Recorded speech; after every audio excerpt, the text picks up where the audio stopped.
Started what's now called the timeshare cancellation industry. The ugly truth is when you buy a timeshare, you can't tell me how much it's going to cost or when it's going to end. I recently helped a couple that had their maintenance fees go from $800 to $3,200 a year. They also received a $4,000 assessment for a hurricane that was over 1,000 miles away.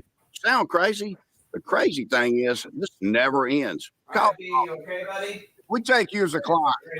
We'll cancel your timeshare or you'll pay nothing. Call for your free information kit. Call 800-462-3333. That's 800-462-3333. 800-462-3333.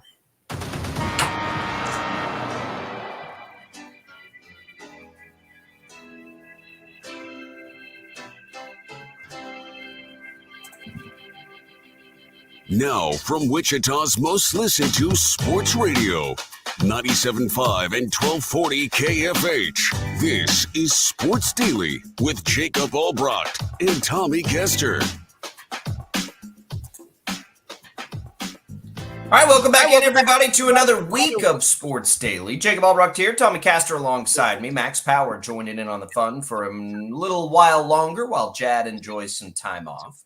We've got the IHOP hotline back and ready to go for you, 869-1240. We've got a lot to get to. Some transfer portal news as it pertains to the Shockers finally, both in and out in a way. We'll get to that. It's the Masters in the books. Scotty Scheffler does it again. We can get to that a little bit. The NBA playoffs are now set. We've got another baseball weekend here. A lot going on. It is a fun time of year. It is sort of after the Masters now, a shift of seasons, I think, Tommy. It's sort of the official welcoming of the spring is the Masters. That's the way it's always felt to me. How are you this morning? Hey, I'm good. Happy Monday. Busy weekend. A lot of golf. I watched a lot of golf this weekend. If you could probably guess that already. But it was good. Glad we got to on Monday. The Royals in action.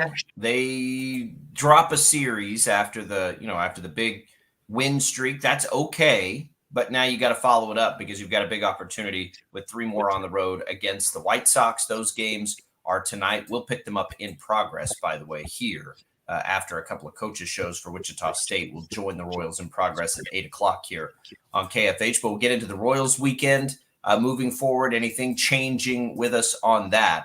I know you're a big Masters guy, Tommy. I watched a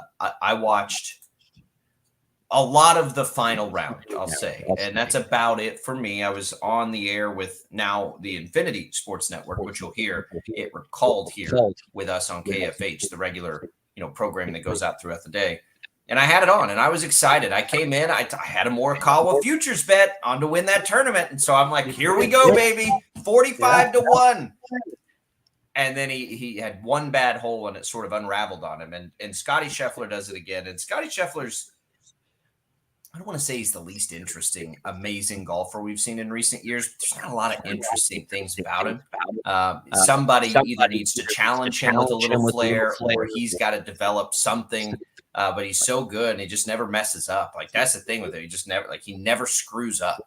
And that's kind of annoying too. Like I like human golf. Right, not robot golf. So he's robot mode right now, though. He's looking good. We talked about it before.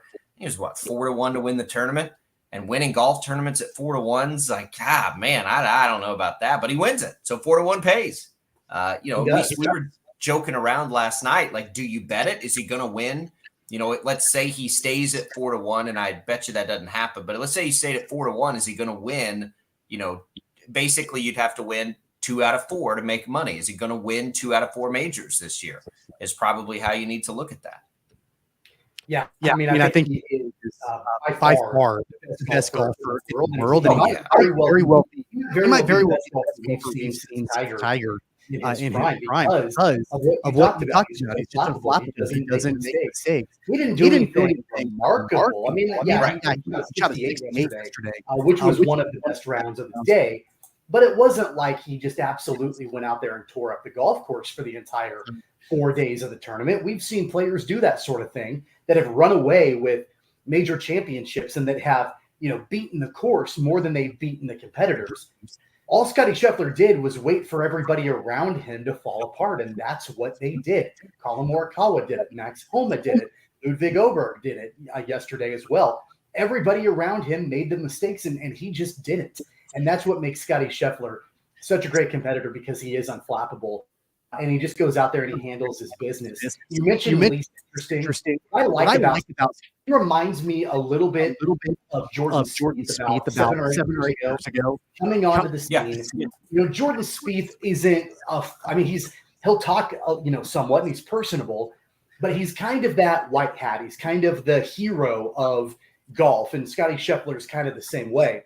He's not like your Brooks Koepka. He's not like your Bryson DeChambeau or your Patrick Reeds, the guys that, get everybody riled up that they don't like him and they want to root against him. Like Scottie Scheffler may not be super interesting. He may not be super intimidating on the course. Like when Tiger played, you knew that he was locked in and focused and he intimidated people around him. That's not Scottie Scheffler, but he's so genuine and just such a good guy that it makes it hard to not root for him. And that's why I found myself cheering for him and wanting to see him win yesterday. Yeah, I don't have a problem cheering for him. And I love in golf, and I think you desperately need you've got to have like him, right? You've got to have him. Yeah. You've got to have somebody that's really good all the time to sit at the top. But you need a little energy to have the haters too, and he just doesn't have. I'm okay with the hero. As long as there are formidable villains that are out there too. And they can kind of have this good and evil battle. Golf needs a villain. You got Patrick Reed and maybe Brooks Koepka and some of those guys, but you need a little villain. Need a little a little trash talk out there. Tiger got to play that in a lot of ways. And maybe Scheffler just becomes so good and demonstrative he just kind of becomes the villain. The villain as you crush people's souls every week because you're just unbeatable. But he's not there yet. But it was good. It was a good final day. There were enough players in the mix. He ran away with it at the very end. But for 75% of the day, it was interesting. And that's all. You got to start there. Yeah. So I think I mentioned a while back.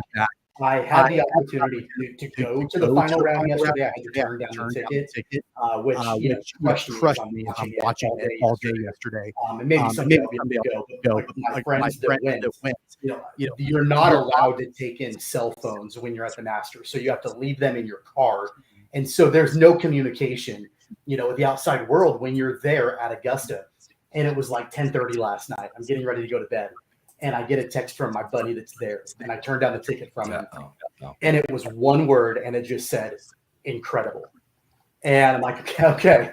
Like that, I get what you're saying. I don't need to talk to you right now, but we need to catch up, and I need you to tell me everything that I missed because just watching it, and they were saying on the broadcast how picture perfect it was at Augusta. The weather was great. Everything was immaculate.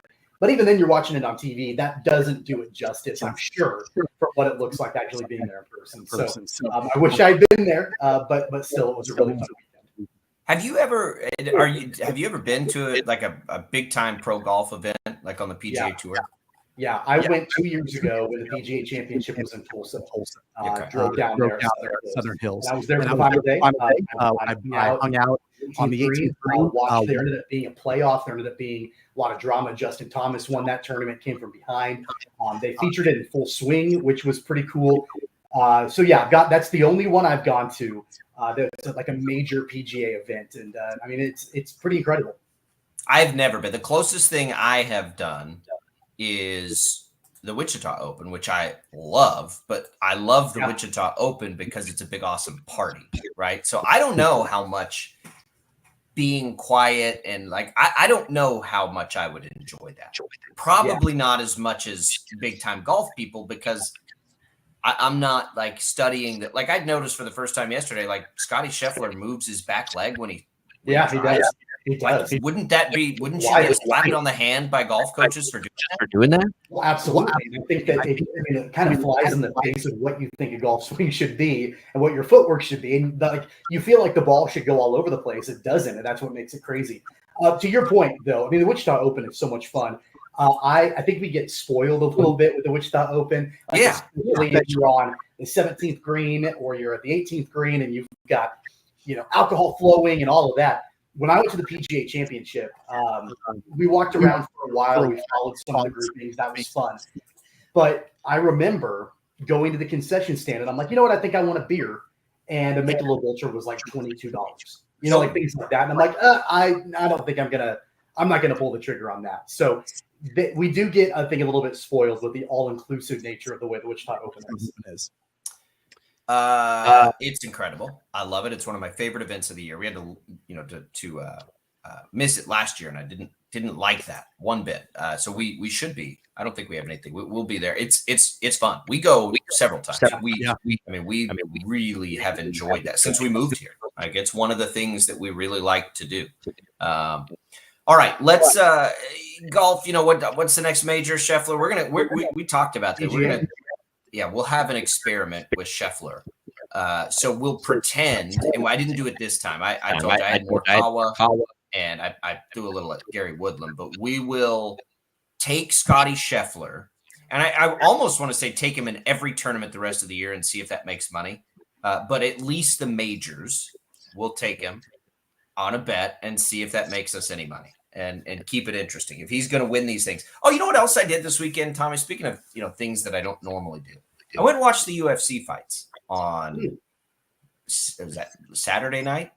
So I got a buddy, and he kind of texted a group thread a little bit like, "Hey, does anybody want to go watch the fights?" And it just wasn't working out. I know he's a big fight fan. I bet I haven't watched UFC in 15 years. Certainly since we moved here and had a family. Not that I like fights. I like fights. I'm a bigger, probably like heavyweight boxing fan, but I'm fine with UFC. It's good to go. So I'm like, man, I know he really wants to watch these fights. I'll go with you. I said, you got to tell me who to bet, and I'll go with you. Like, if you asking me to come sit with you, drink beer, make a couple of bets on these fights, just on the pay-per-view card, I'm there. And so we went, had a great time. It was awesome. Most of the fights were typical, and they're kind of rolling around a little bit, and I get a little bored with that. But one of them was not that way, and it was a slugfest, and it was incredible at the end. The guy got knocked out with literally 1 second left in the fight. It was so cool. And it was the one. So I didn't. They call this belt the BMF belt. Use your imagination. You can figure out what that means. And so I'm watching the hype videos, and again, I've never heard of any of these fighters, and I'm like, oh yeah, this one's not going to be a decision. So I see their hype videos, I see the thing, we pick our fighter, but we pick him to win. He's got to win by knockout or submission, not a decision, right? And you get way better odds on that apparently. I think I got it at like plus 550 or something. And so we're watching the fight, and he wins the first 3 rounds pretty clearly. And I'm like, crap. Like, he could just ride into the sunset here. He knows he's got the decision in the bag.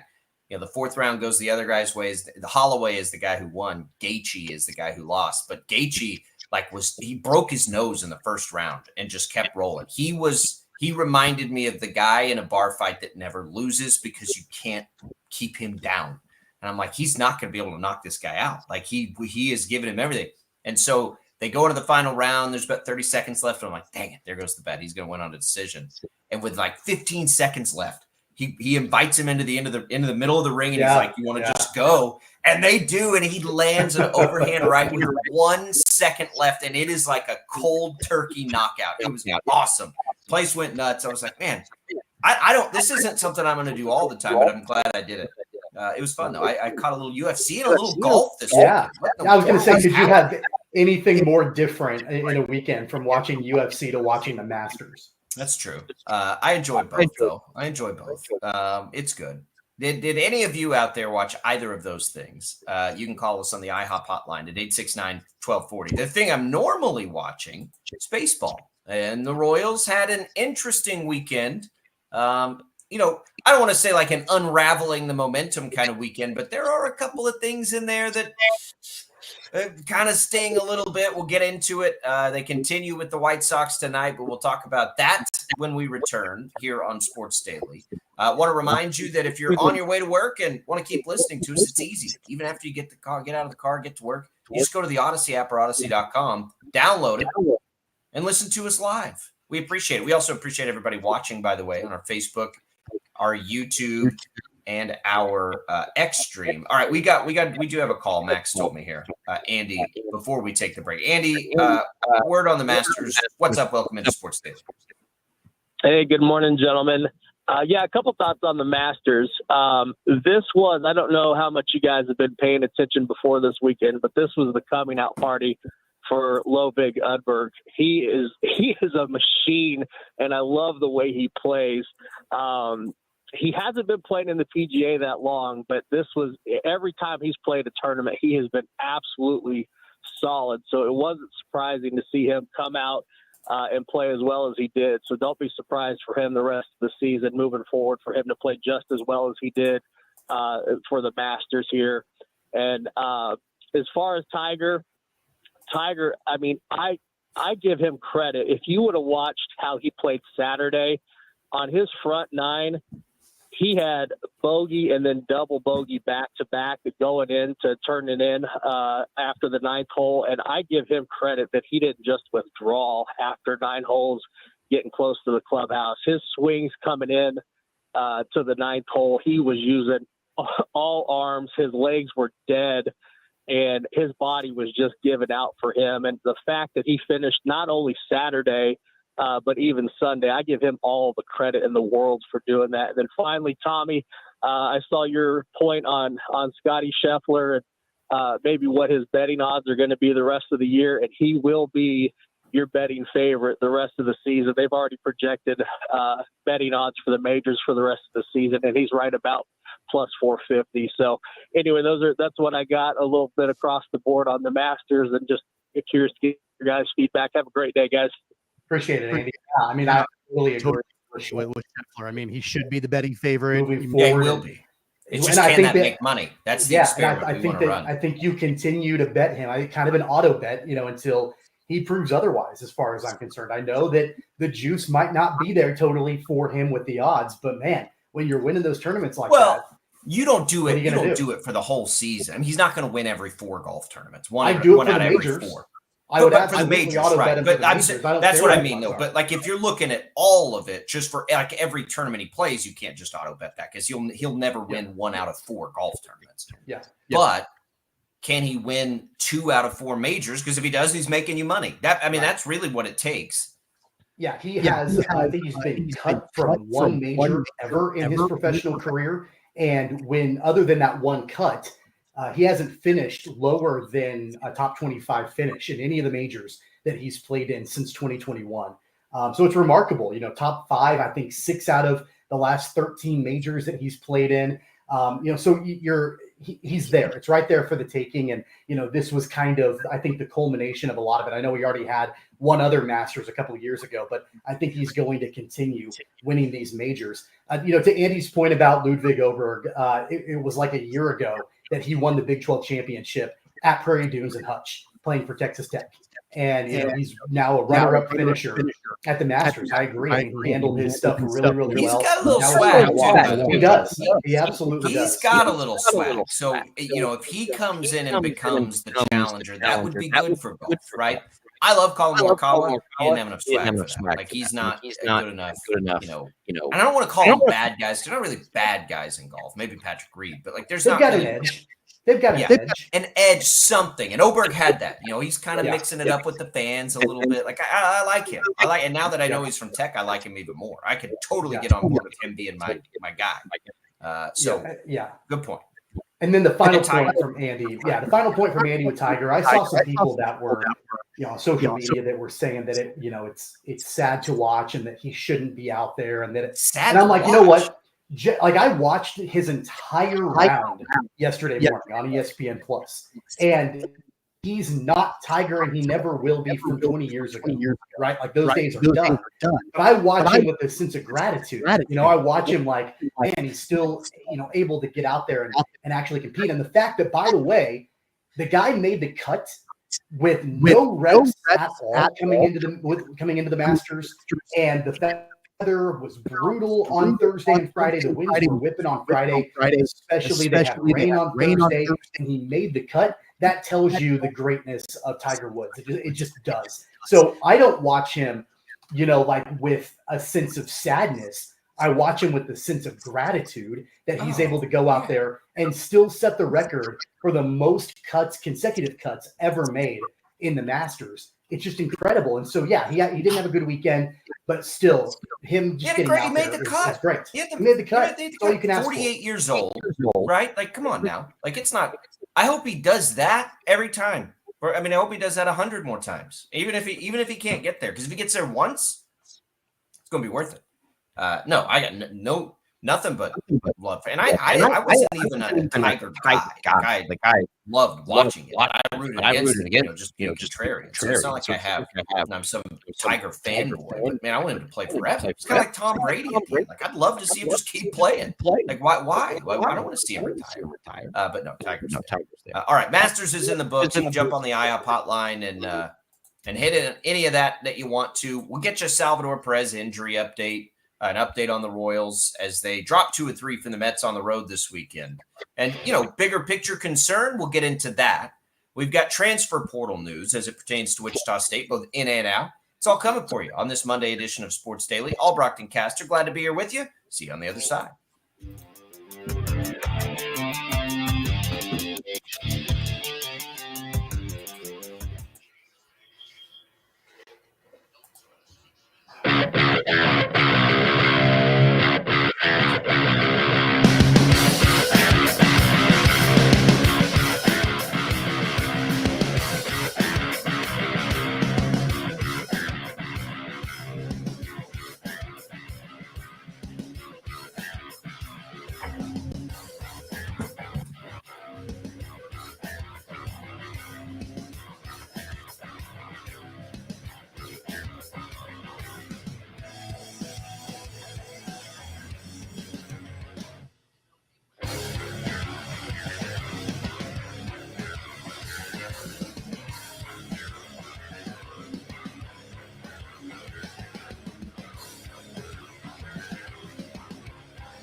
Property.com, where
Sports Talk. All right, let's do this thing.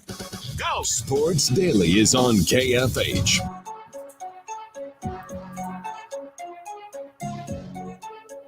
ESPN Bet ready to take you through all the huge sports moments this spring. The exclusive sports book of ESPN has it all, including exclusive offers and promotions from Scott Van Pelt and Stephen A. Smith. From the playoff intensity to getting on the links and out to the ballpark, there's no better time to be sports fans. Sign up today and new users get $100 in bonus bets for making any sportsbook bet. Just download ESPN Bet today. What a play. Must be 21 plus. Gambling problem. Call 1-800-GAMBLER in partnership with Hollywood Casino at Kansas Speedway. Terms and conditions apply. See app for details. The Royals, I've been sort of, I don't know if it's an auto bet, Tommy, but it's a lot of like money line bets on the Rangers and the Royals. And it's kind of just been going about 50-50, about 50-50 for me.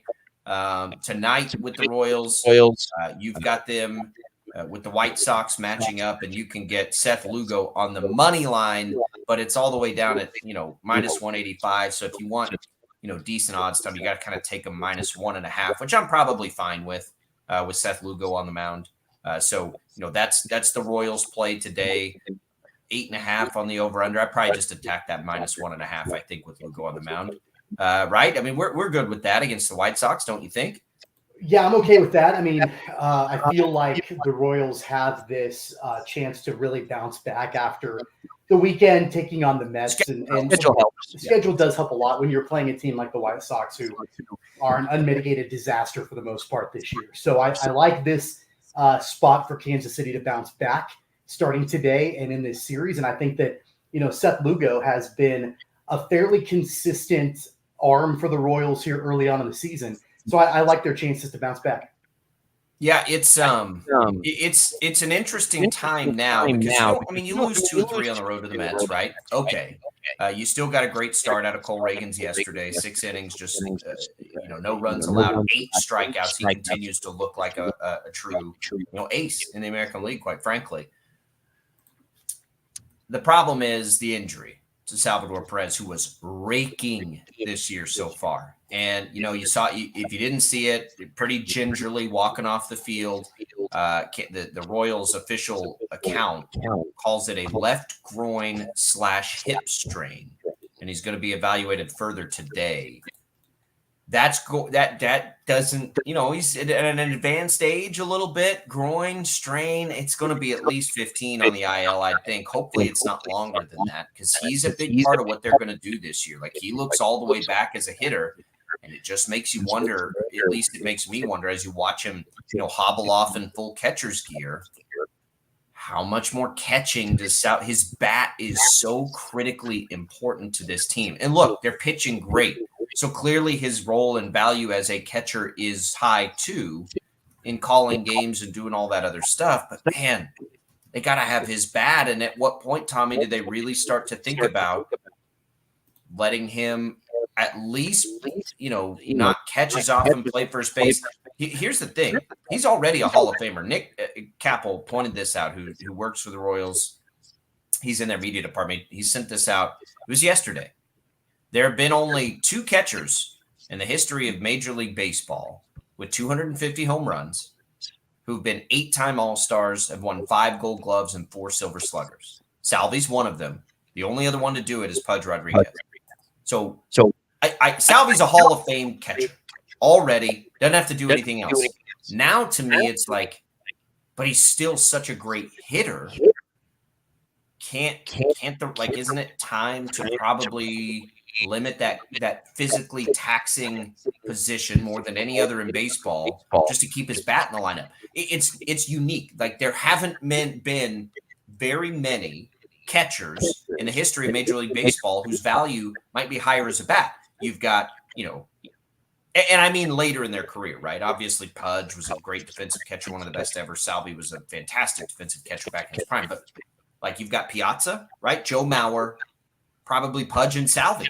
In the modern, in modern baseball, is guys who their bat's just as valuable. You got to keep his bat in the lineup. So I kind of think it might be time a little bit to just sort of settle Salvi in as a DH, catch every once in a while. And I know he wants to do that, but man, they got to have him in the lineup. They got to have it. Shoot, I kind of thought that all the way back in 2019 when he was coming off Tommy John surgery, he came back and played in that short pandemic season in 2020. In my mind, that was the time to start to transition him away from playing catcher. I was an advocate of that all the way back then. So I really hope that for the Royals to be able to lengthen Salvi's career and his effectiveness and all of that, I think you have to take a good hard look at that. And it doesn't mean that he can't ever play catcher again, but it means that you start to maybe try to find ways to get his bat in the lineup without subjecting him to the wear and tear of being a catcher. And he's been doing it for a long time. I get that. But look at Buster Posey, for example. Buster Posey, the Giants did the same thing for him. They moved him away from being a catcher primarily, and I know he played first base for a while. That sort of thing happens from time to time. And the Giants, in their minds, they wanted to keep Posey's bat in the lineup, and they wanted to extend his career. I think the same thing ought to be there for the Royals and for Salvi. I know you've got Vinny Pasquantino. I understand all of that, but there's probably one of those guys could probably play DH, and Sure. keep that going, right? And like that can be the way that they move forward. MJ Melendez, I feel like a pretty quality catcher. He's to fine. the He's outside. still in his role. Yeah, I mean, He wasn't look, great. Freddie but I for get me it. is fine. Like you just need a catcher that can call a game and catch, right? Like you don't need that. It's such a bonus to have Salvi in the lineup as a catcher. And in big games and big spots, you could still absolutely do that. He can still catch, but he's getting older. The craziest thing to me about Salvador Perez is, to my eye, he has continued to get better as a hitter over his career, right? It wasn't like his prime hitting years were early in his career. His prime hitting years have come, in the middle, but they're still going.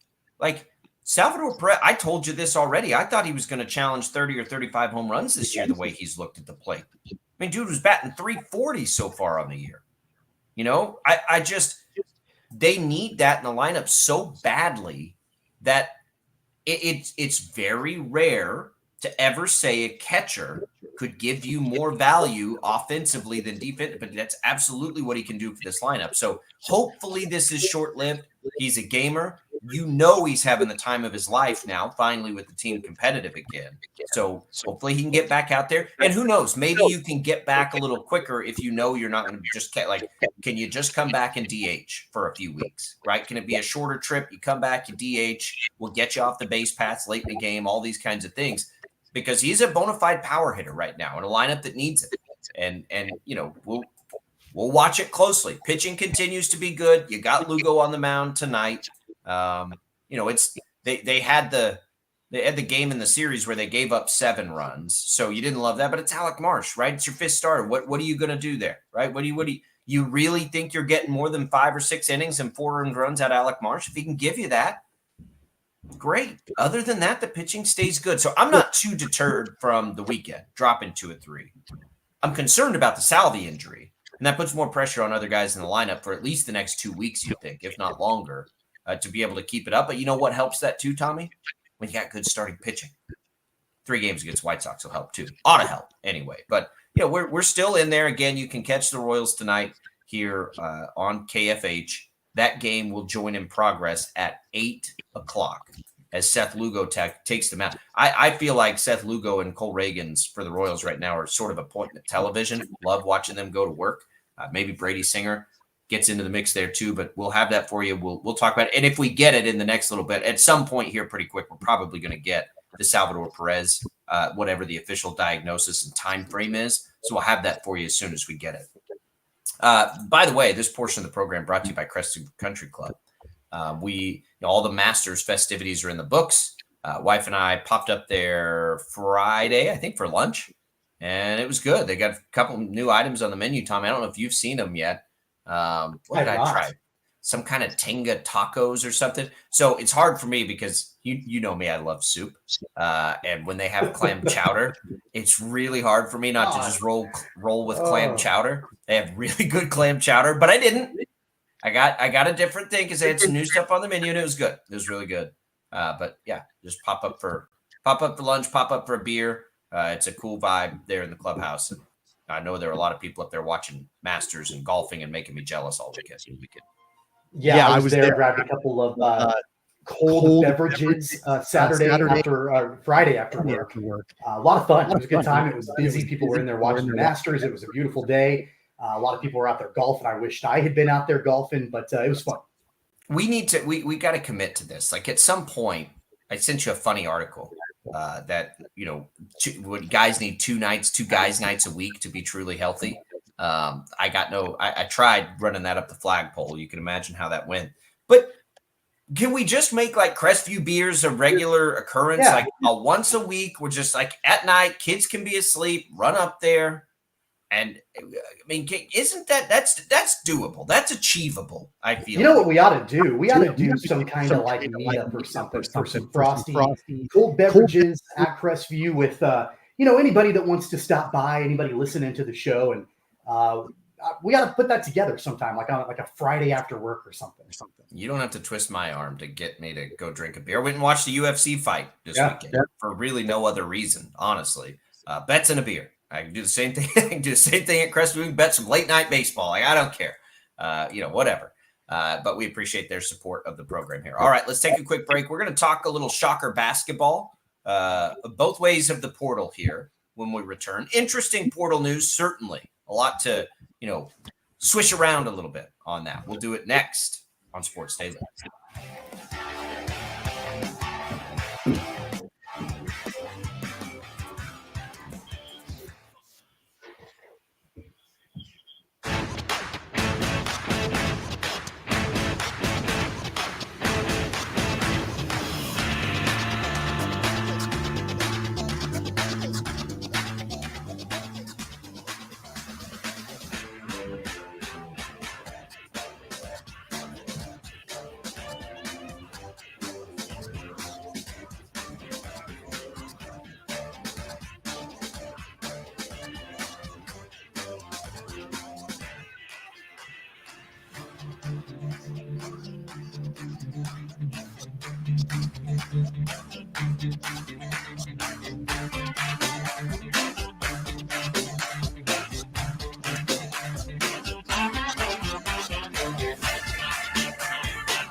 The commercials are over. Yo, I haven't got all day. 869-1240. Time to get busy. This is Sports Daily on KFH.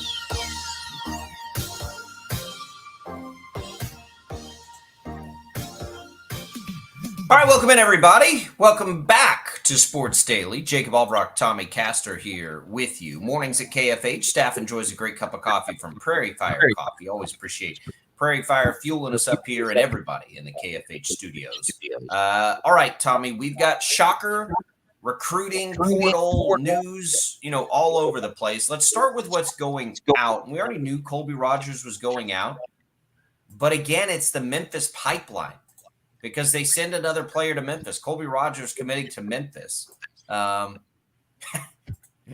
which is, it's kind of funny that this keeps happening. We obviously know why this keeps happening, because Memphis is clearly set up well in NIL.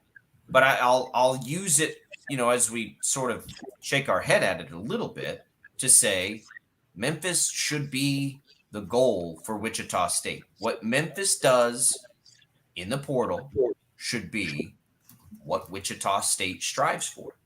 Memphis is very active. I think they're very comparable, both in nice metropolitan areas, both with rabid fan bases, great histories.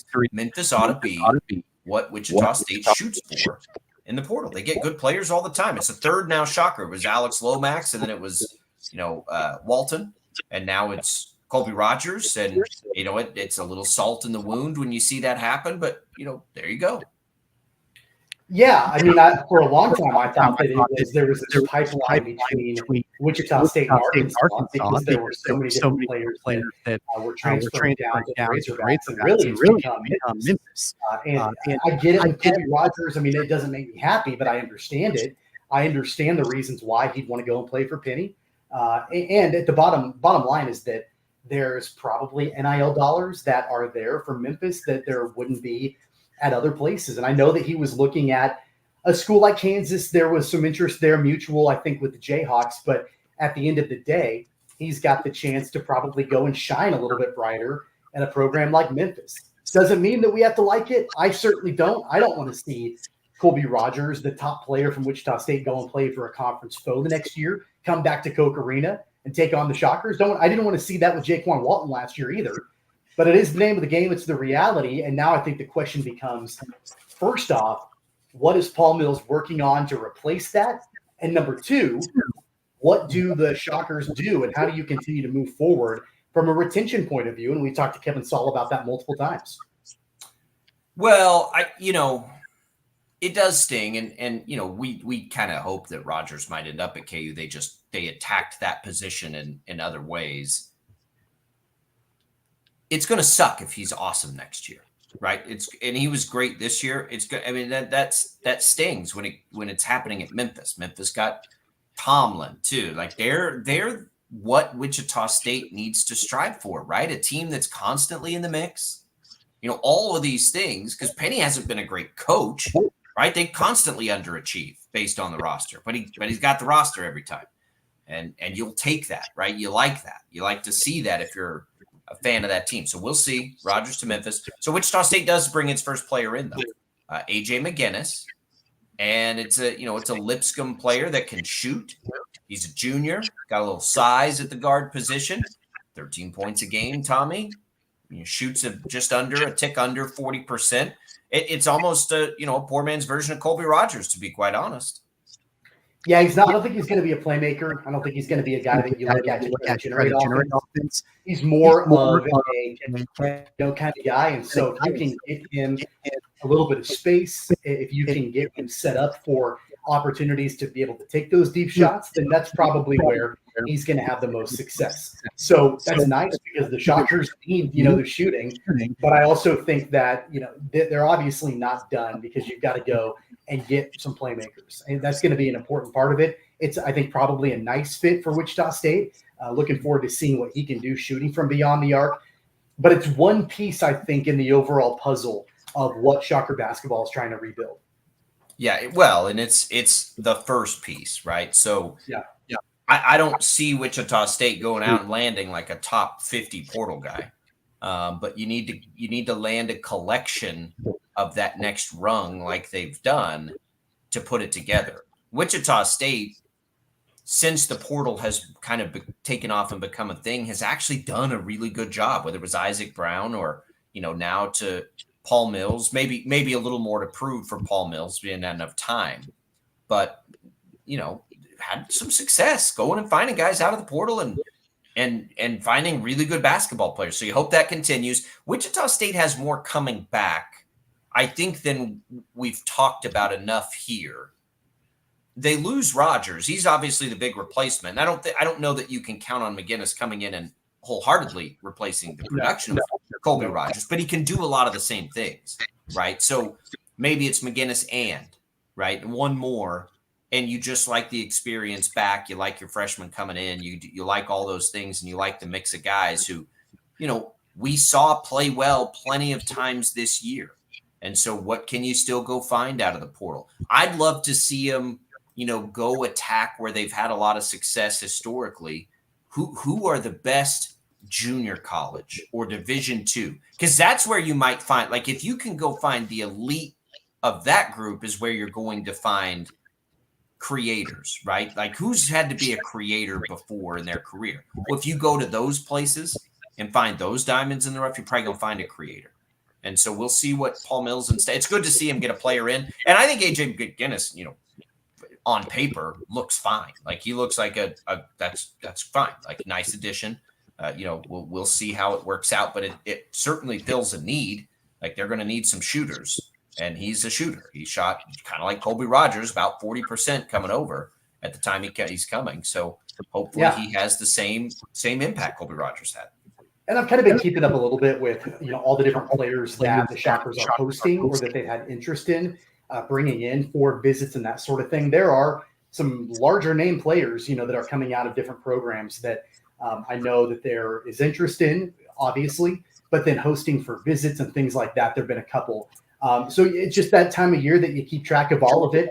You don't get too caught up in who's coming to Wichita to visit, because it doesn't mean that they're actually going to commit. But at the end of the day, the more active they are and the more swings they take, the more that they're going to hit on. And AJ McGinnis is the first one in this process. I would imagine that there are several more that as the next few days and weeks go by that, we'll be talking about. Yeah, it's a slow process. That's what's hard for all of us, I think. We're just sort of getting started on this, right? Now we're going to have the draft guys who end up coming back, and any of those guys jump in. So patience in the portal is probably something that needs to happen. If we go right now and I pull up the 24/7 rankings, you've got John L. Davis, who's at or near the top of just about every list, one of the FAU players. He's undecided at this point. I guess over the weekend I missed this. Ballo of Arizona, it looks like he's going to go to Indiana. Illinois, Brad Underwood landed a top-ranked player here. But Rutgers, the number 5 player undecided, the number 7, the number 8 player undecided, number 10's undecided, 12, 13, Tommy, 18, 19, 25. That's just the top 25. So, there's a ton still happening. There's a ton that hasn't even started happening yet, right? Like, you just got to be patient a little bit. And that's hard to do. There have been a handful of Kentucky players that have entered the portal. With the Mark DJ Wagner made that announcement today. There have been a couple of others. Got some big-time players out there. Doesn't mean that they're Wichita State guys, but the portal is going to be active. It's going to be an active few weeks. All right, we'll come back. Hour number 2 of the show coming up. We're wide open. We're wide open. The way. Jump in on that. Hotline. Let us know what you're thinking about. Sports Daily. Albracht and Castor. Albracht and Castor. We'll be right back. Mornings with Bob and Tom on 97.5 and 1240 KFH.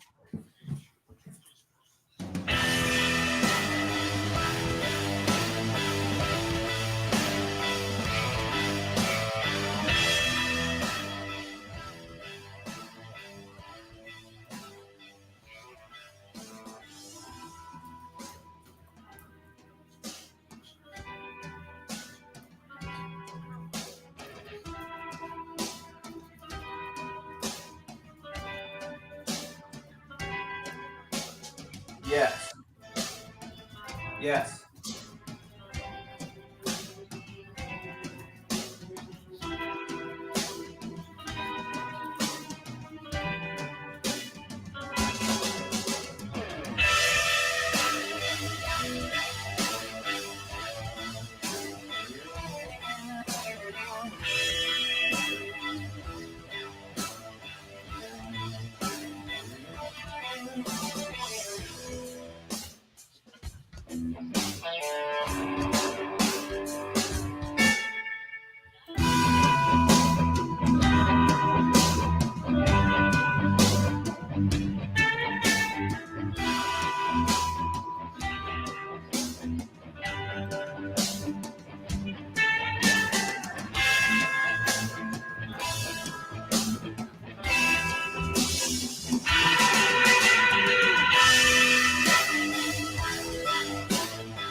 major of the men's golf season on the Pro Tour. I'm Ted, the Sports Head.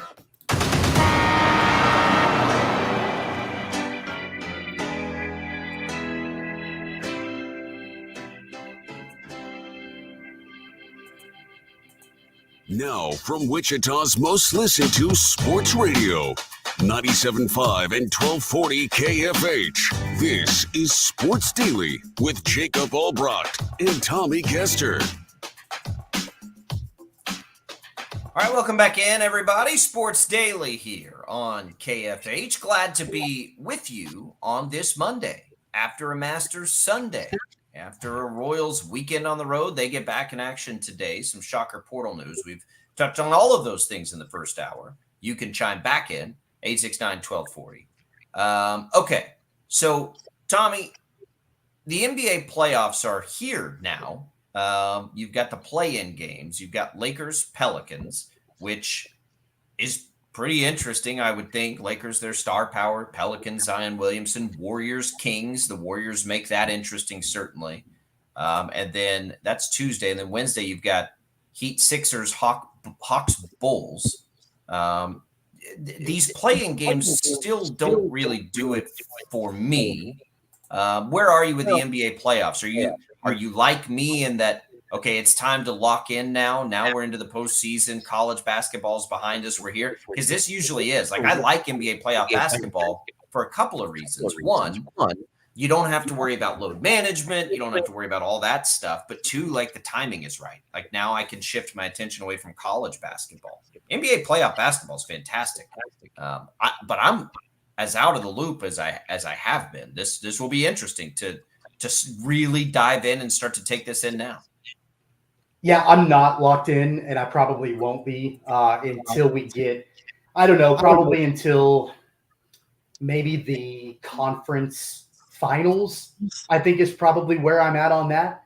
Might take me a bit to get actually locked in. Because, I mean, look, we're talking about a lot of teams in the playoffs. We're talking about teams that I don't particularly care about that are in these playing games. So it's going to take me a bit to actually, feel like I can get locked in. Eventually, I'll be there. I'm not there quite yet.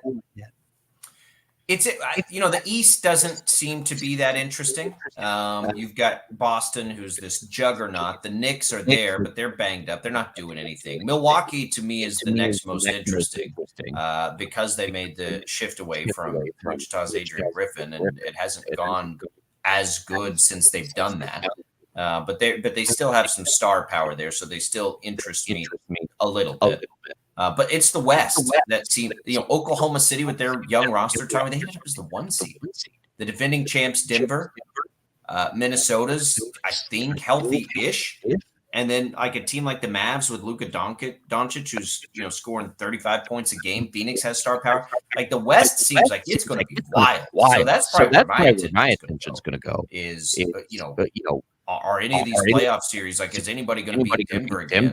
Denver is this now juggernaut that I feel like doesn't get enough love. You've got Nikola Jokic, who could probably just be the MVP every year, and he doesn't get enough love. But the Western Conference playoffs, I think even if you go a little sooner than the conference finals, you're probably going to be pretty good.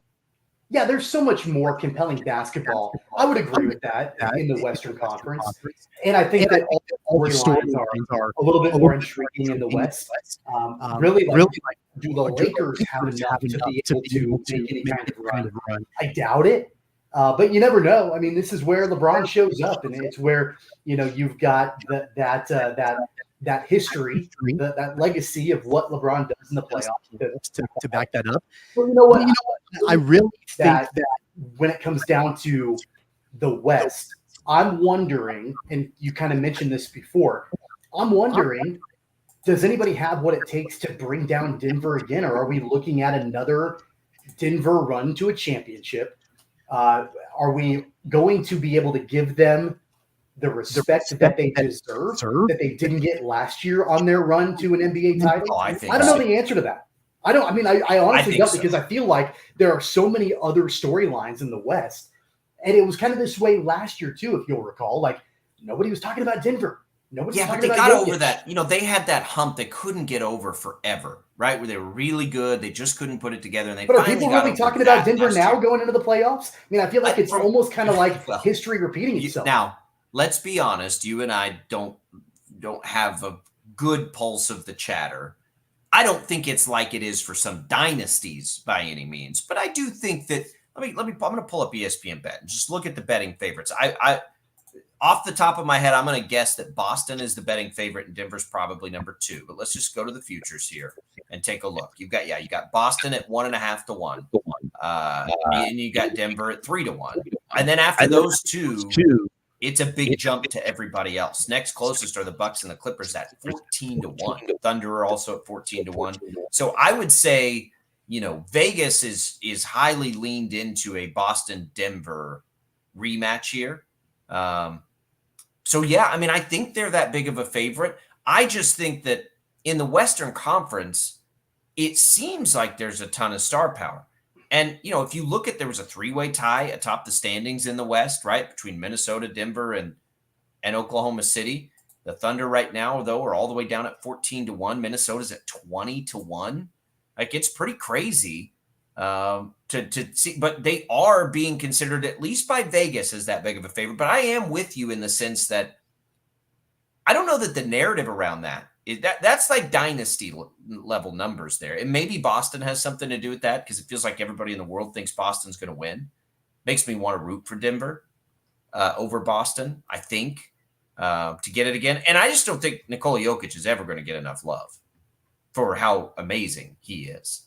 I mean, he's entering into a stratosphere that only a handful of guys have been in, and he is absolutely not talked about that way. So I don't know. I am ready. I'll tell you this. I'm ready to get in on some NBA basketball now. Like, I'm ready to – I don't really know how to bet NBA basketball. I'm not good at that.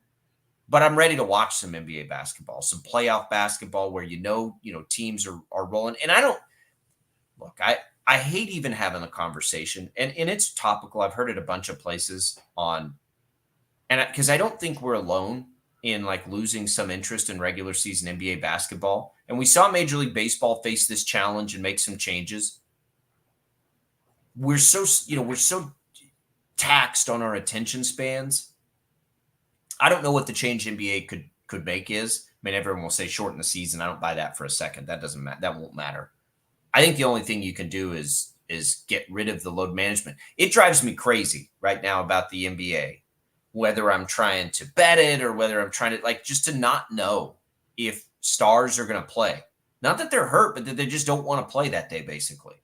And, the league talks about, well, how do they do this? The players they've got to have some awareness here of people pay a ton of money to come watch you play basketball. Salaries have never been higher. Salaries are insane right now in the NBA. You can't go play basketball? You're 25 years old? I mean, look, if LeBron at almost 40 needs a day off now and then, I get that. But these 25 years, they don't need a day off.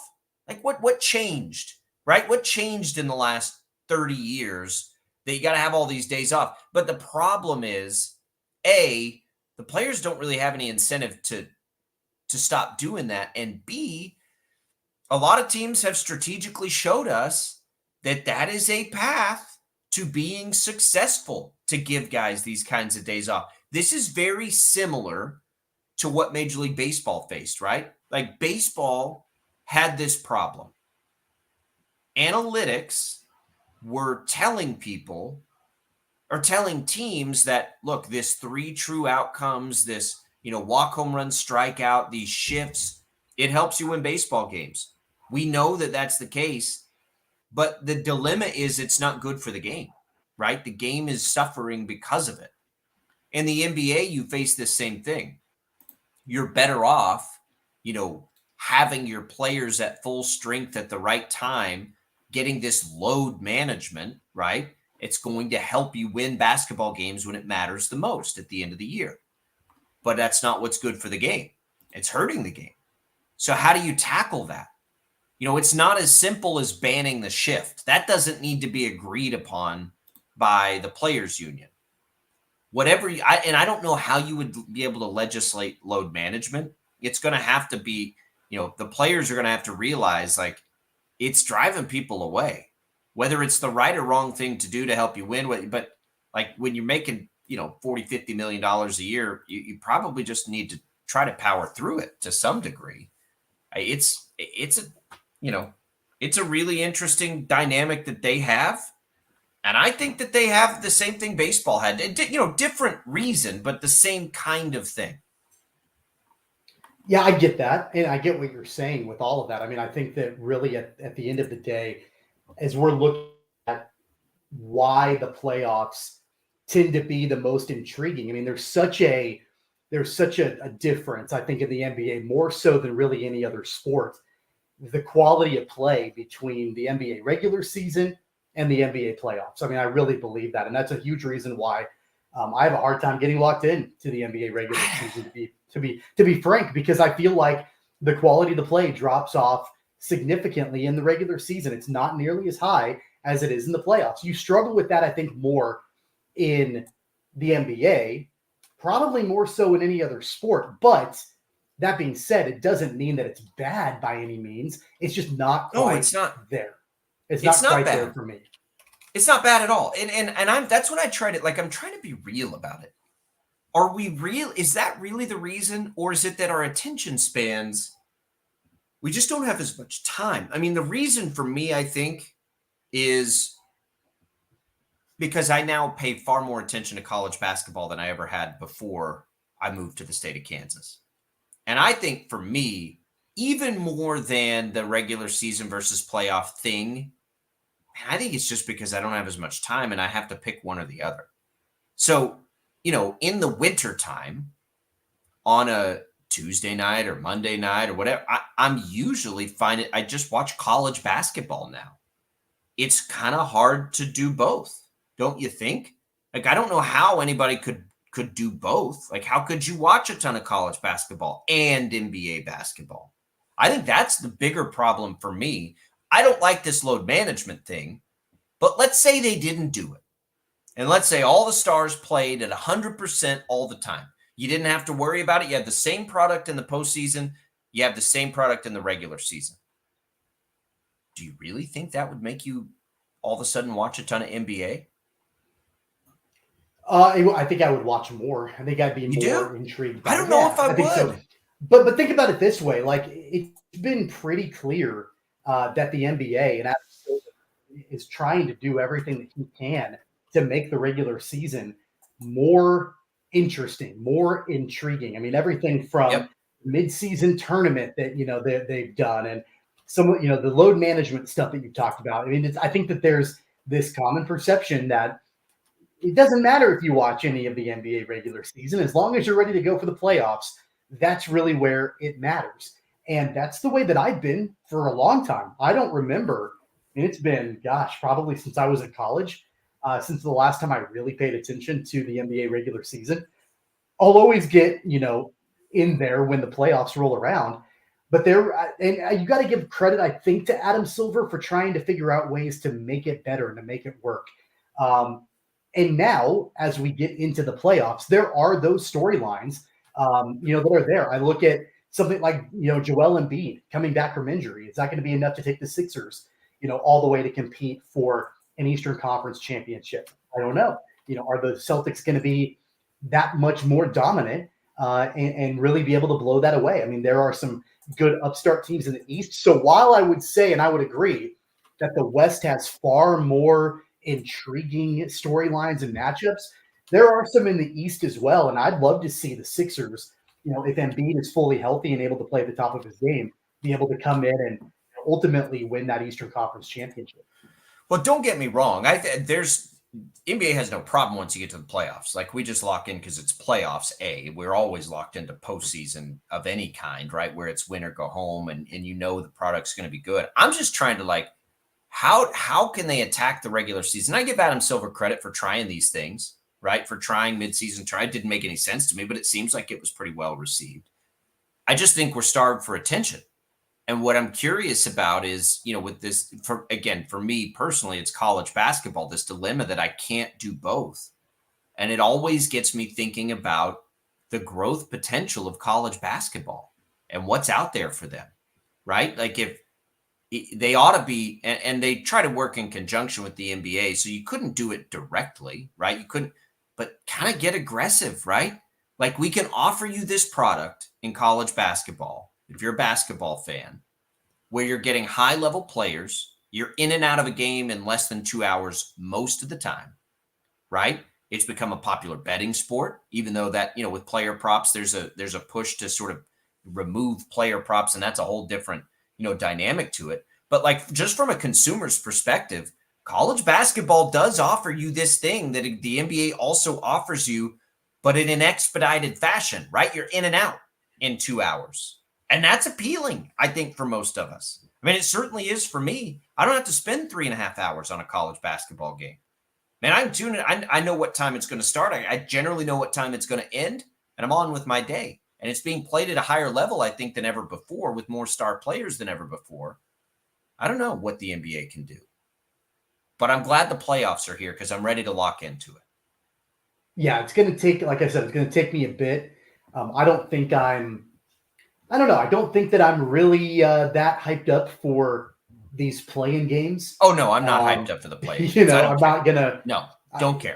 I think maybe, honestly, outside of the Hawks, they're kind of an upstart team, obviously, and Trae Young has come along and they found their way into the playoffs. That might be a team that I follow a little bit in the East. Do I think that they are in a position to really make a deep run? Probably not this year, but I think that it is interesting. JD mentions on our video stream about the Thunder, watching what the Thunder they've been able to do this year, and kind of our, I guess, quote unquote, local team.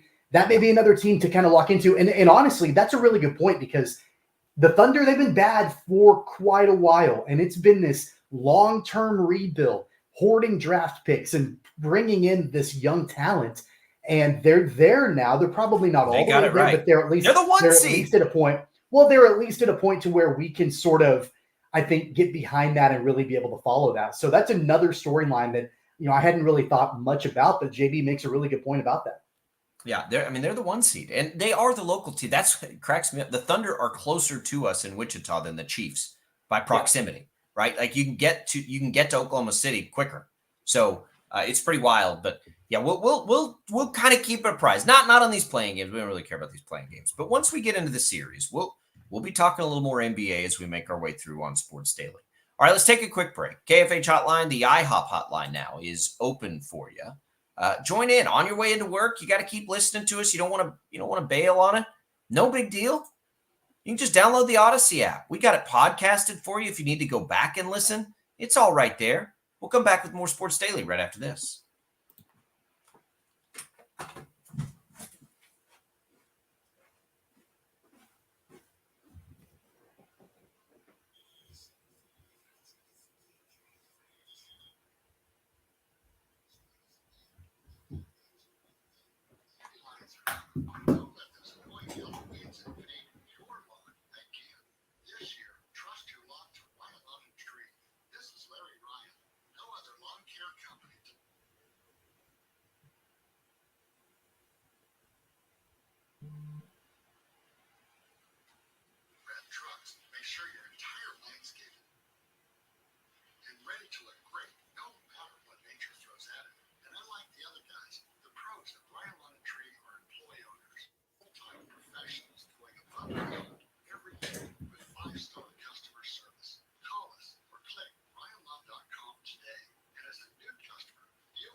Truck Staff is the premier provider for all of your towing needs. Bid builds, gooseneck, and bumper pull hitches with brands like BMW, Drop Type, and Kurt. We also sell. Check 1 2 3. Check 1 2 3. Check 1 2 3. 1 2 3. Check. Boat, horse trailer, or camper safely down the road. For all of your hitch needs, stop by Truck Staff today at 427 North Washington. McCurdy Real Estate Auction is proud to present our April 25th multi-property live stream auction event with our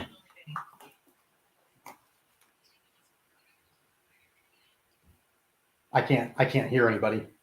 Okay, I can hear you now. Oh.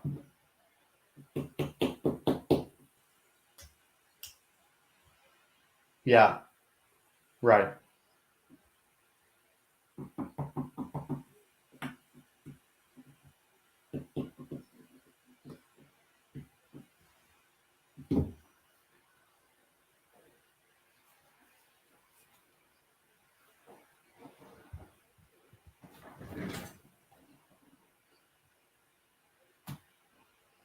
Yeah. And I mean, wouldn't it have to be something on your end in the studio? Because if we're using different computers for StreamYard, like I've got nothing with my microphone connected to StreamYard at all.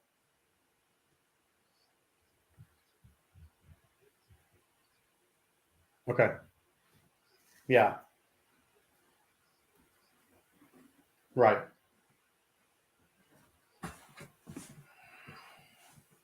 Yeah. Yes, sorry, Tony.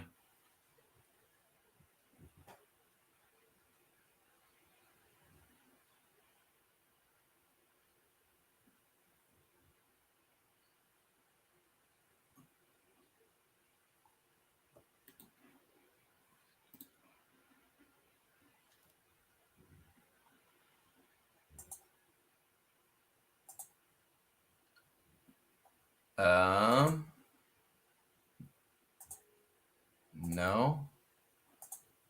We can try that. Are you able to check it right now?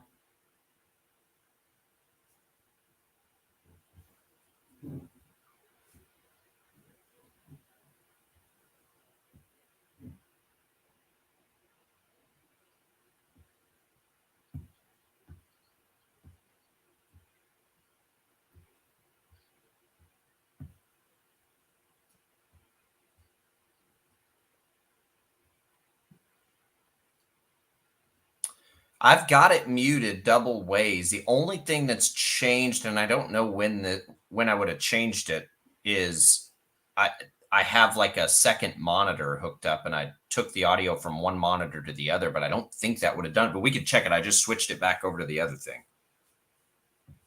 So you could, but I think I did that earlier in the week last week. So let me know if it fixes it, and then I'll know not to do that.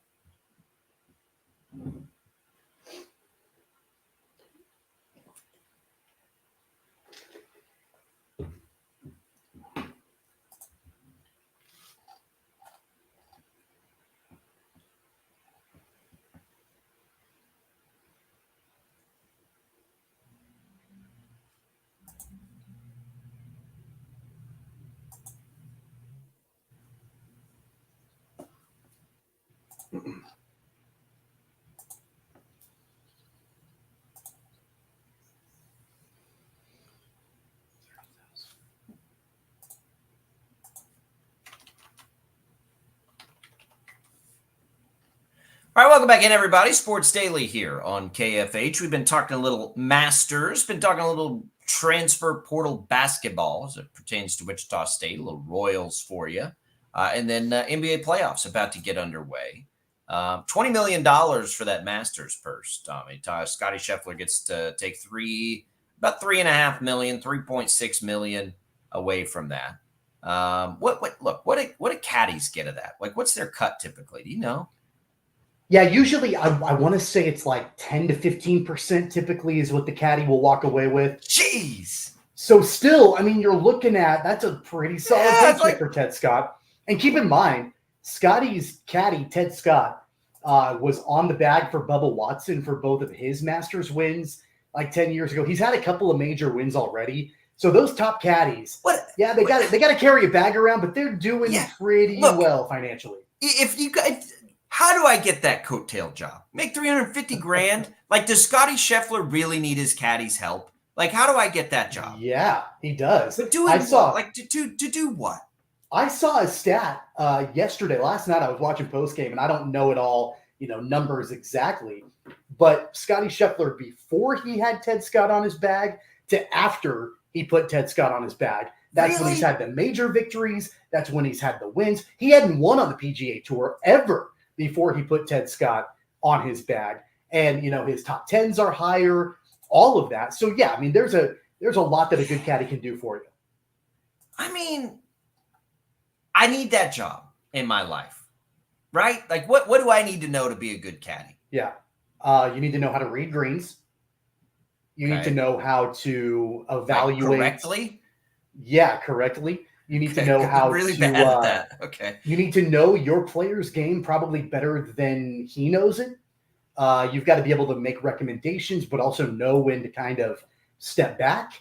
You're basically the coach. You're basically the manager, in that scenario. But also, I think the biggest thing, and what a lot of people don't recognize, there's like part psychologist that goes into that as well. Yeah, I could do that part. Like, stop being a baby, man up, hit the ball, Sally. Well, I don't know. Like all I this, don't know if that's, come I don't know on. if that's usually the way that it should go. Typically, getting them Talk to calm a little down. trash to the other guys in the group, get in their head a little bit. Sure. I have played golf with a caddy one time ever in my life. I went to a golf course in Arizona and played with a caddy. And I just met the guy and I wasn't very good. I remember he would hand me a club and say, okay, here's your 6-iron. I want you to hit it right there, do that, do this. And I'm like, hey man, I'll do what I can. I can't promise you anything, but I played better because he was telling me, like, on the green, like, okay, I want you to hit it right there, at that speed. And, it made me putt better, probably made me hit better. Every time I looked up, he had like taken my golf ball, he'd clean it off for me, hand it back to me. I'd hand him my club, he'd clean it off. All of that, that was pretty helpful. But the caddy's not your swing coach, right? Like, it's not, I want to equate it to a coach, but you've got a coach. Like, you have your coach. But not out on the course with you in the moment. Not out there. Like, you don't see, like, the coach coming out inside the ropes and coaching up his player. That's the job of the caddy, to kind of be there and to get you kind of amped up when you need to get amped up, get you kind of calmed down when you need to be calmed down. Like, there's a lot that goes into that. Can the caddies talk trash to the other golfers? Just kind of. I'm sure it happens. Yeah. On the tour, even where everybody's so stiff and rigid. Hey, it happened during the Ryder Cup. There was all that drama, on the green, and Joe LaCava was in the line of. Gosh, I don't even know who the European player was, but it was Rory. I think it was Rory, wasn't it? There was all that drama after the tournament. They're yelling at each other. Yeah. So, like, that sort of thing happens. Yeah. See, I'd be good at that part. But I would feel like Scotty Scheffler knows what club to pull out of the bag, right? Like, I'm not going to tell him what to do. Hey, here's what you need to do. Hit it well. Hit this one. Hit it solid, buddy. Like, let's really get into this one.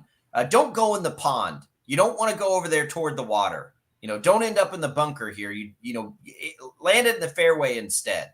Like, I don't know, like 10% of $3.5 million, though, I could probably learn it. That's wild. I see those purses, and every time, because I had heard like they get 10%, and I'm like, God, because sometimes like guys will put their dads on the bag, which is always really cool, right? And maybe not during the Masters, but we see stuff like that. Yeah, that's just wild. Will Zalatoris, I didn't realize he finished that high. He's in the new Happy Gilmore movie. You see they're making a new Happy Gilmore movie? Yeah. I'm going to read you the cast here. So Will Zalatoris is, I think, playing in the like, he'll be a caddy in there. So you got Adam Sandler back. Julie Bowen of Modern Family is apparently in this thing. What was she in the first one?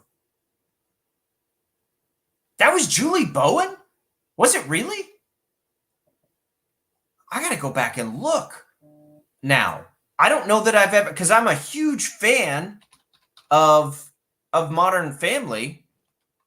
Oh, I got to check that out. I got to check that out. No way. Really? All right. So anyway, we'll go back down the step. So Shooter McGavin's back. It's a dude named Christopher McDonald. Carl Weathers back. Oh wait, no, this is the cast for one. What am I doing here? Bob Barker's obviously not back in this thing. Anyway, there's a lot of good. Will Zalatoris is in it, is the reason. But in general, what do you think about a Happy Gilmore 2?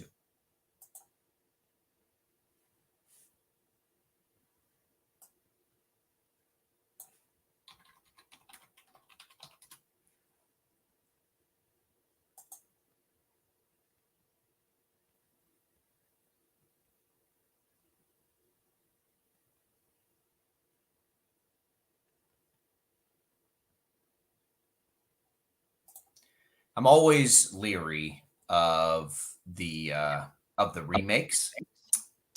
They almost never go well on movies like this, right? On all-time classics. And it made me think, by the way, I'm looking at an image of Julie Bowen as in the first. Absolutely no idea that was her. No clue. Doesn't even really look like her to me. I mean, it kind of does, but not all the way.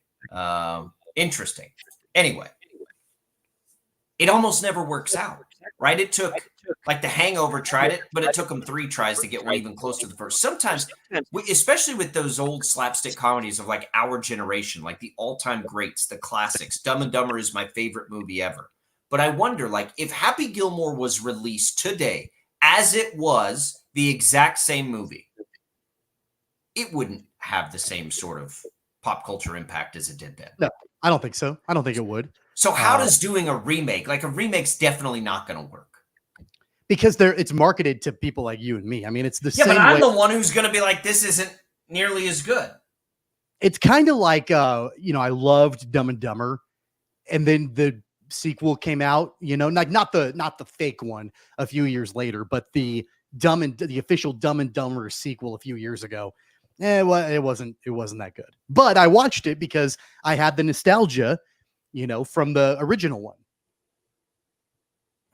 Well, yeah, maybe it makes me want to go watch it now, knowing Julie Bowen is Virginia, right? Like now I want to see it. But that movie's out there, and a lot of people are talking about it. I think it's still a little bit secretive. Let's see again on the cast here. As long as you've got Shooter McGavin back, right? I think you're okay. Hey, Vern Lundquist is in Happy Gilmore. Yeah, that I knew. He wrapped up an incredible stretch at the Masters yesterday. Was that his last one? Yeah, he's retiring. He's done. And so, him and those iconic calls on number 16 at Augusta, the Jack Nicklaus in 86 one, the, Tiger one, I think in 2005. He's had some memorable calls on that 16th green. And, he's one of the most legendary broadcasters ever. And so wrapping up his run there in Augusta. But we get Jim Nance. He's going to keep doing Masters, right? Like he's not. Yeah. That's the only thing he gave up is college basketball. So we get Nance. Yeah, that's Vern Lundquist, man. Such an underrated all-timer for the being the voice of stuff that we just know and remember between college football, the Masters, whatever it is. Happy Gilmore 2. I'm not sure about that. Would you rather see? How about this? Would you rather see Happy Gilmore 2 or Billy Madison 2? Man, as much as I love golf, I'd have to say Billy Madison 2. I think I watched more. Like Billy Madison is a movie that even to this day I could sit down and watch if it was on. Happy Gilmore probably is the same way, but man, I was a huge Billy Madison fan. It's difficult. It is a difficult proposition to think about these movies continued. I think Billy Madison would have a better chance to do it. I think Billy Madison would have a better chance to be good. Happy Gilmore is going to be tough. The only saving grace on Happy Gilmore is it's such an easy Shooter McGavin Happy Gilmore rivalry. And I think Shooter McGavin still plays today. The perfect character is the perfect character, right? And so I'd love to see like the next generation, of different characters in a new Happy Gilmore, because you've got, Chubbs that's in that movie. He's, the actor that played him has passed away, so you'd need to find maybe the next generation of that. Shooter McGavin, obviously, Christopher McDonald is, still around, but who's the next generation's version of that? Who's the next generation's version of Happy Gilmore? So I always enjoy that, if you can introduce new people as kind of like, I don't know if it's the son of Happy Gilmore or whoever that is, but I'm willing to give it a chance. I'll just say that. Well, we'll give it a chance I'm going to give it a 15% chance to be good. 15%. And I love everybody who will be in it. I'm going to give it a 15% chance. Because you can't not stack it up against the first. And if you do that, it will fail. Certainly. So then it becomes, can it be like a standalone interesting movie? I'll say 15%. I think that a good watermark for Happy Gilmore. I mean, think about, I love Caddyshack. I don't know if you're a Caddyshack fan or not.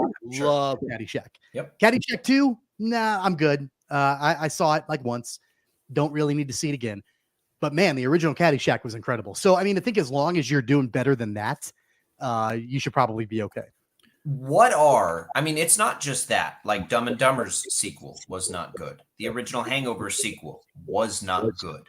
Of the other, Naked Gun did okay, right? As a comedy sequel. Austin Powers, I thought, got better. One of the very, very rare things that happened on. The National Lampoon's movies did good sequels. Back to the Future, if you consider that a comedy, I'm not sure if it's a direct comedy. We're talking about comedies here, right? Not just good sequels. Wayne's World, I think, was okay, if I remember it right. Wayne's World was all right as a sequel. But there's far more failures than there are good. Home Alone, if you think of Home Alone as a comedy, that might be one of the all-timers. I really liked Hot Shots Part 2. You remember Hot Shots? I thought the second one, Part 2, was better. Ace Ventura. You know what? Ace Ventura. That may be the best comparison here, but it came immediately, right? It wasn't like a remake like this would almost certainly be. Ace Ventura, When Nature Calls, is just as good as the first one. I don't know if I'd say it's better, but it's just as good. But it came out right at the same time, right? This is this is a big, tall task they're taking on here with Happy Gilmore too. It would be the same way for a Billy Madison. I mean, it would be the same way. Sure, like, yeah. Whatever. I mean, if you're, because I mean, think about it this way. Like now we're kind of, I remember Ghostbusters, like the sequels to Ghostbusters at the time were pretty good. I think they were okay. The remake that they did a few years ago was awful, and I remember going and seeing that it was not the one good. with Melissa McCarthy or whatever. I didn't see it. Yeah. So there are sequels and then there are remakes, and so I'm hopeful that if this Happy Gilmore one gets off, it's not going to be a remake, right? Yeah, it'll be a sequel. It'll have to be. It had to be, because you've got the main characters that are still in it. But remember, right. Ghostbusters, like you still had some of those main guys that are like Dan Aykroyd and Bill Murray. Those guys are around. They weren't in it. It was a remake. Yeah. No, we don't. You can't remake Happy Gilmore, but you can try this again. 15%. I'm giving it 15% chance to be good, and I hope I'm wrong. That'd be awesome. It just seems unlikely. And again, it seems unlikely to me they could put out the original Happy Gilmore right now, and it would have the same impact on us that one did. It would. Rick, back to our caddy conversation, and we're talking golf. Says most of the caddies are actually scratch golfers too, just not good enough for the PGA. Yes, I know that. I certainly don't fit that profile, so it would have to I'd really have to fake it, like next level George Costanza fake it to be able to pull that off. Pretend. Yeah, I could pretend.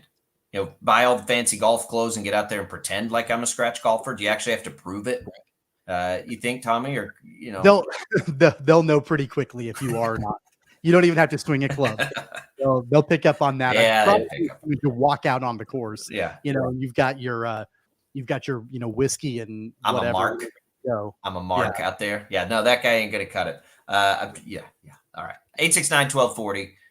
Give us a call. I want to. The Shohei Ohtani stuff keeps happening. I don't know if you saw any of this, Tommy. There's more on just how bad it appears this guy is, this translator.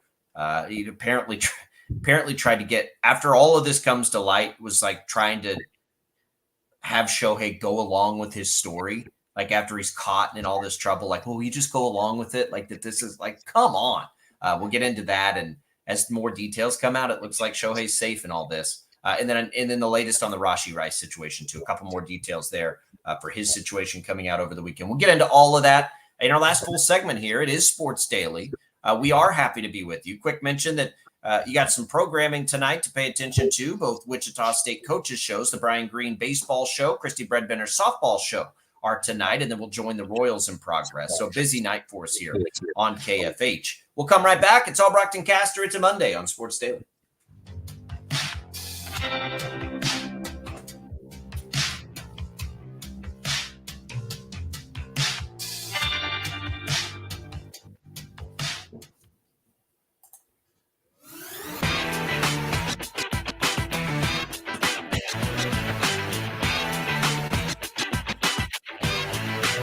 Yeah.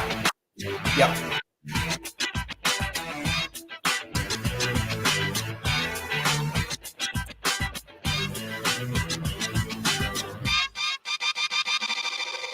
No, it's the exact same as it's always been.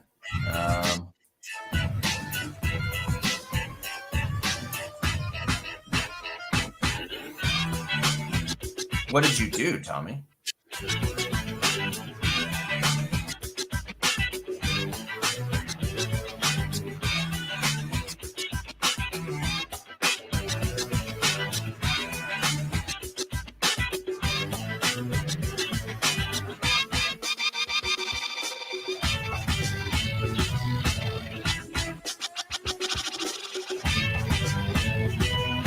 Mic check 1 2 3. Mic check 1.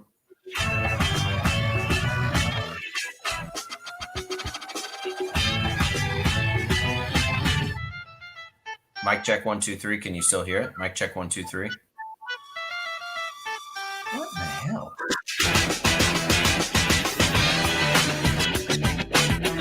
Let me disconnect and reconnect. I'll be right back.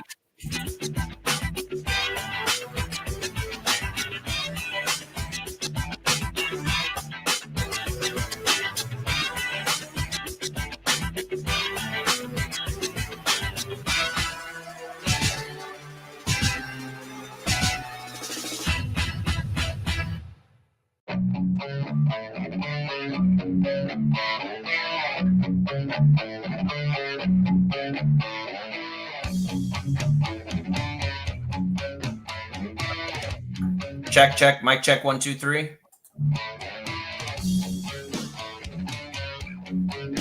Check.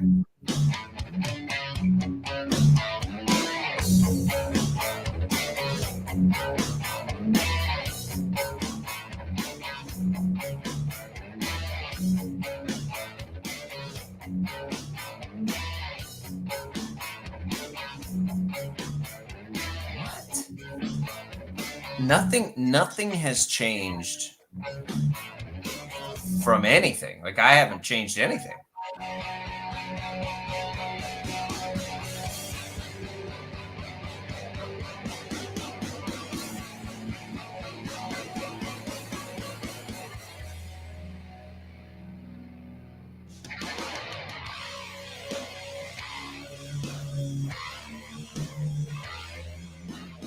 It's just weird that it's never done it before that I can think of.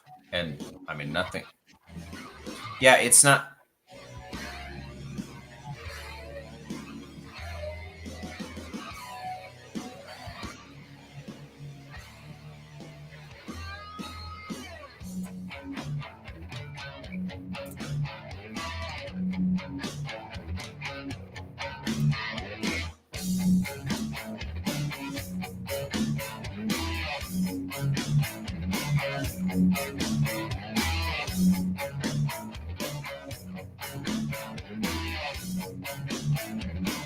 Yeah, which doesn't make sense because we're muted.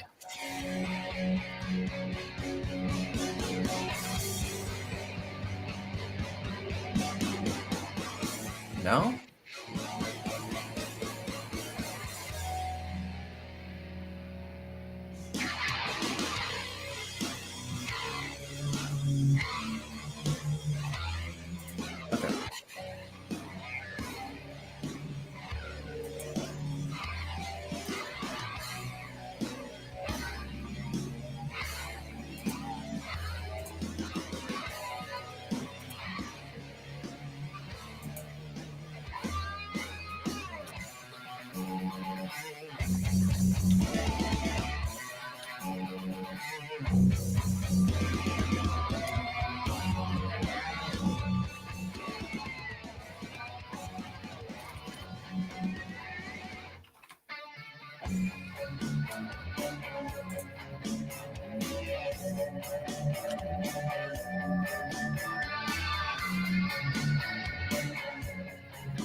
All right, welcome back in, everybody, here to Sports Daily. Jacob Albracht, Tommy Castor alongside you on a Monday here. Shohei Ohtani looks like he is in the clear, Tommy. Like everything that keeps coming out implicates his translator and kind of, kind of makes him look like he just kind of got screwed over here and he's going to be fine, which is the best news ever, right? Like at a time, it seemed the most unbelievable of all the possibilities and all this. But now it just sort of seems like that's what we're looking at here. Like this guy stole a bunch of money from him. He really didn't know anything about it. And you can have an opinion on that.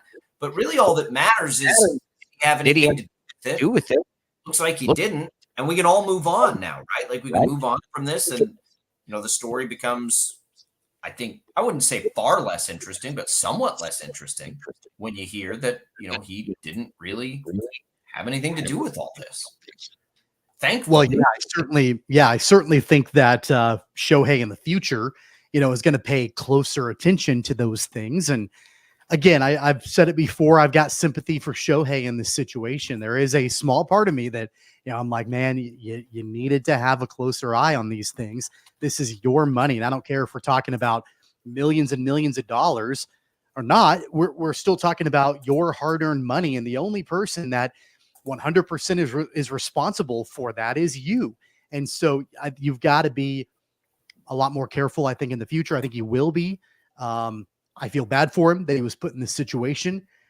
Obviously the legal system will play itself out. It's unfortunate, but I am glad that as more things have come to light, this isn't going to turn into a massive scandal. And that's good for Major League Baseball, obviously, because Shohei's the biggest thing they have going for them. And you don't want him under a huge cloud of scrutiny and scandal and embarrassment and all of that. So I do think that at least for him, I know he's out a bunch of money, but this has turned out probably better, than it probably could have. Yeah, I'm not going to tell Shohei Ohtani what to do with his money. I don't care what he does with his money, right? It got stolen. That's unfortunate. Obviously, we don't like that for anybody. But I have some sympathy to all the things and responsibilities he's got to pay attention to not, again, be watching his bank account every day. Like this guy's stealing from him, right? He set up, it sounds like, a fake account to skim it. And I don't want to blame Shohei for that at all. I want to blame the other guy for doing that, right? Like I don't want to blame him for getting stolen from. I want to blame the person who's stealing. And to hear like this guy, I think it was like the New York Post reporting this or something. Like even after all this, it comes to light. Shohei's like, what is happening? This guy's like, go along with my story. I'm in big trouble. I know I stole $10 million from you. And I'm really sorry about that. But man, I could get in really big trouble for this. Could you just go along with my story now and help me out here? Just the fact that that person was that close to him, that makes me really sad, right? Because that could, you picture that happening to you, and it's like you got to be devastated. Like, yeah, you're mad that you lost that money, but you lost a friend. You lost one of the closer people you were with, the people closest to you in this foreign place that you're trying to learn. Like that would be brutal. That would be really tough. But at least we can wash our hands of it as far as Shohei Ohtani, the baseball player, as far as Shohei Ohtani, the poster boy for Major League Baseball, the best poster boy they've had in a very long time. playing for the team that's going to put him in a very high profile all the time, allowing people to see him, whether they want to root for him or against him, far more than when he was down the street with the Angels. Like, now we get back to all the good stuff, right? With Shohei. And that's the good news here. Sucks that you lost all that money. Sucks that you lost a friend. Sucks that this guy was doing that to you. But at least we just get Shohei back. We don't have to worry about any of this stuff. I don't know about you, Tommy. I know there are conspiracy theorists out there that still think this is some sort of cover-up. I don't. Like, I'm done with it. Like, I'm just like, okay, on to baseball now for Shohei Ohtani. Well, yeah, and remember, he's got this, obviously brand new contract for the Dodgers. And on top of that, he's rehabbing his arm. He's not going to pitch this year. And so there's a lot of other things that Shohei should be focused on as the season rolls on.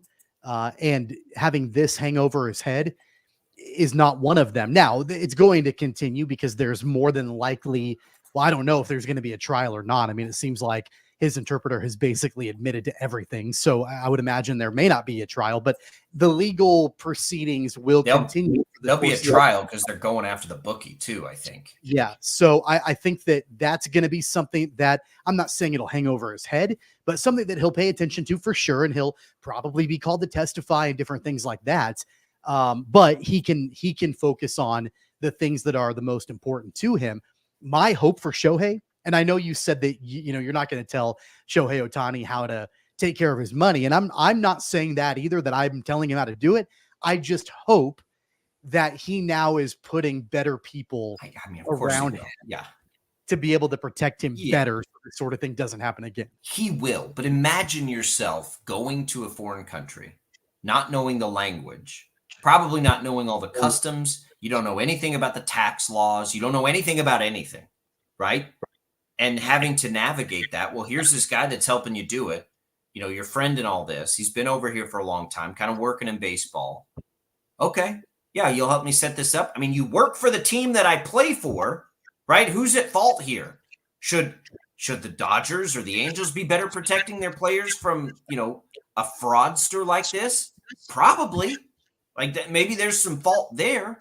But yeah, it's must be a strange world to make that much money. I don't know what that would be like. And I don't even try to be funny. Like I in a different place too, where nothing about anything. It'd be wild. It'd be a wild experiment. And having somebody that you trust to take advantage of you like that sucks. That's really unfortunate. But now back to rehabbing the arm. Let's get him back on the mound. I think every baseball fan in the world wants Shohei Ohtani to be great. I know that there will now be conspiracy theorists and all this, and you'll hear Pete Rose's name brought up and all this stuff. But I mean, thousands of messages. It really doesn't look like he had any idea this was happening, which is, in the beginning too, we were like, well, that doesn't make sense either. Why would he do this? Right? Why would he need to go to an illegal bookmaker? That, like, none of the bets, even from his interpreter, apparently were even on baseball. I think he was betting like soccer or something, whatever it was, with a bookie. He was really bad at it. Yeah, really bad at it. We're all really bad at it. No matter what anybody tells you, we're all really bad at it, right? The best people in the world get it right like half the time, maybe. Everybody's bad at it, but it's fun. Not when you're using an illegal bookmaker and stealing money from your friend. Glad we've got Shohei back. Glad we can put that behind us, I hope. 869-1240. We'll come back. Final segment, Sports Daily, right after this.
All right, you heard it there from Ted. You got the Brian Green Show, the Christy Breadbrenner Show tonight, 6 and 7 o'clock. 8 o'clock, we'll join in progress the Royals. So you've got regular programming otherwise. Locally, Bob and Jeff. And now it's the Infinity Sports Network. You'll hear it called throughout the day here on KFH. Same great shows, though, same great host, all that stuff. Just a little bit different name there. So enjoy that as you will. We'll be back tomorrow. And I want to get this Salvador Perez injury news. I got to know what that is. So I have an update there. We'll continue to watch the portal, among other things. Max, thanks for hanging with us. Tommy, for Max, I'm Jacob. We'll see you tomorrow.